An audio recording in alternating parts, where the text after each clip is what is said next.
Hello and welcome to the Flourishing Introvert Talks with me, Jo Rawbone. This is the podcast that celebrates the natural gifts of introverts so that we can flourish in all situations. Episode 326. Who and what are you leading? I'm fascinated that when the topic of leadership comes up, many people instantly think of leading a country, an organisation or a team. Many introverts then immediately write themselves off as not being leadership material, a doubt often fuelled by the opinion of an ill-informed manager or a biased selection panel. Now, of course, leadership roles with responsibilities like this exist, and we'll often see them advertised as an opportunity or a vacancy. And the good news is, many existing positions like these are held by very competent introverts. Surprised? No need to be, as we are half of the population, and a quick search will throw up any number of world and industry leaders who identify as introverts. But I suspect most of us won't be setting our sights that high. And if you are, good for you. Many of the introverts I work with are already managers who are now looking to develop their leadership skills because they already know that there's a difference. So the first lesson from this is that we need to stop automatically writing ourselves off when it comes to our aspirations, or at the very least stop unquestioningly taking on board the advice or feedback dished out by those not concerned or educated on the matters of inclusivity and equity. And honestly, there's enough of that out there to sink the Titanic several times over. Once we've done that, we're on the brink of our initial steps, because once we've accepted that people like us, regular introverts with a passion for their profession and a servant leader mentality, are in demand as leaders, it's time to plan our move. The tough reality, my friend, is that we have to earn the right to lead in these situations, not because we're introverts, but because that's what everyone needs to do. It's just that we do things differently. So this episode is about how we earn that right without compromising who we are or sacrificing what's important to us. As I learned to my detriment, there's absolutely no point in selling your soul for a job title or a raise in salary. That's just ego.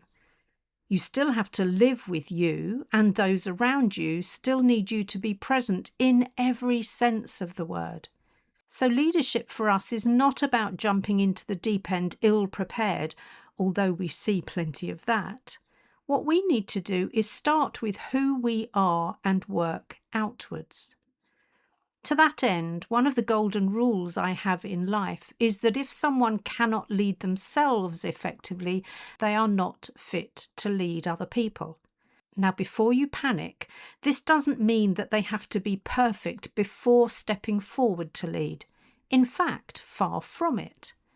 So here are some of my essential components of self-leadership that most of us improve over time, especially if they have a growth mindset. It means they have sufficient self-awareness to know their strengths, weaknesses, and development areas. Note that weaknesses and development areas are not necessarily the same thing. Next, it means that they have sufficient emotional intelligence to understand the impact of their emotions and behaviours whilst being able to read those of other people. It also means that they have the common decency, humility and integrity to admit when they are wrong or when they don't have an answer. It also means that they know their values and what they stand for, whilst they have the ability to be flexible to meet our changing times head on. They're not blown around from pillar to post like loose straw in the wind. And finally, it also means that they're confident enough to take action even when it feels challenging. That, after all, is one of the best definitions of confidence. These are some of the things that demonstrate self-leadership and therefore earn someone the right to lead others. It's really not about being perfect at all, but it is quite a tall list, which is why I am so committed to us all being work in progress. And the ability to be honest about that progress is crucial. So for anyone with aspirations of leadership or with their eyes on a leadership position, these are a good place to start. Tackle them systematically and journal or record your progress. You'll find that's always helpful to refer back to in an application or interview situation. It's also so useful to remember that you don't need a title to be an effective leader. There are everyday situations that require someone to step forward as a leader. These might be in the workplace, in family settings, or even just in the routine day-to-day of our lives. When my colleague passed out after a lunch appointment, someone quietly took control of the situation, including giving her back her front tooth, which had been knocked out in her fall. She demonstrated leadership by modelling calm during an anxious time. When someone in a meeting spoke out about a decision that had been made which would impact everyone, he modelled leadership because he was able to provide information about the bigger picture and the longer-term ramifications. When my granddaughter was taken ill on her commute home, a stranger stepped forward to make sure her partner was on the platform when her train pulled in. He took responsibility without making a big fuss or making her feel worse than she already did. There are so many situations like these where we have the opportunity to demonstrate leadership. Do we have the authority? Nope, not necessarily. But true leadership doesn't always require authority. It simply requires someone to take action of some sort that inspires trust and moves things forward. And the more we do that in everyday situations without getting caught up labelling it as, now I'm being a leader, the more natural it becomes. The people in the examples I just shared acted in ways that were needed in the moment. They showed that when you step forward, putting any self-consciousness to one side and instead playing to their strengths and connecting with their intentions, good things happen.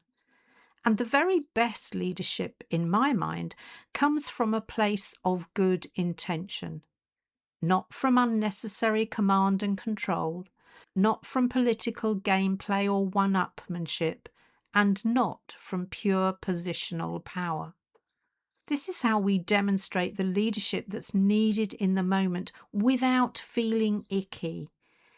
I mean, I'm sure we all cringe at the Billy Big Balls in the office who tells everyone how good he is, especially when he's all talk and no delivery. But authentic leadership is neither performance nor a time to hide our light under a bushel. People are not mind readers, and those who are often making the decisions about our careers and our future are definitely not. Which brings me to the final, but possibly the most important part of this episode. It's time to answer the final question from the title, the what are we leading? Once we can competently lead ourselves and have the right to lead others, what are we leading them in or to? I'm not sure this question is asked or explored often or deeply enough on leadership courses, and naturally I have a particular perspective. For me, it's not all about leading direct reports to deliver an organisation's mission, objectives or KPIs. I think it's way more personal and far-reaching than that, which is why it's so much harder to both talk about and develop. Whether you're an introverted leader who is holding back yourself or are a leader with introverts in your sphere of influence, the principles are the same. And this also applies to how you might lead your peers, your managers, or even members of your family. Because I think we are leading people to believe in their own capabilities. I believe we're leading them to aspire to more than they would have done if they were simply being managed. I trust that we're leading them to a future where they feel fulfilled and have reached more of their potential. And that, of course, is intensely personal. As a leader, especially one with the title and the responsibilities, I have to really know what makes my people tick. There is no one size fits all. I need to know what their heart longs for. I want to know how we can get out of their way and enable them to flourish sustainably. In other words, I have to really care about my people. Not to tick a box for the optics, but because when we say our people are our greatest asset, we mean it and we treat them as such. This is rarely explored in traditional leadership courses, and I should know as I've been in the leadership development industry for over 30 years. But when great leaders model it, we feel it, we see it, and we need to pay attention so we learn from their example. Finally, we need to have established sufficient psychological safety and trust between us that nothing, or very little at least, is undiscussable. So don't feel you have to master all of these before you begin. Work in progress, remember, and we all start somewhere. But please do us all a favour before you settle into complacency, having landed the plum roll, and ask yourself this question regularly. When you consider who or what you are leading, take a long, hard look at yourself and consider what might need to change for you to shift from being a good leader to being a great leader. If you enjoyed this episode as much as I did, then please subscribe, rate us and leave a comment, because we know that helps other people find the podcast. And if other people find us, other introverts can flourish. You are listening to an Intentional Media Production podcast.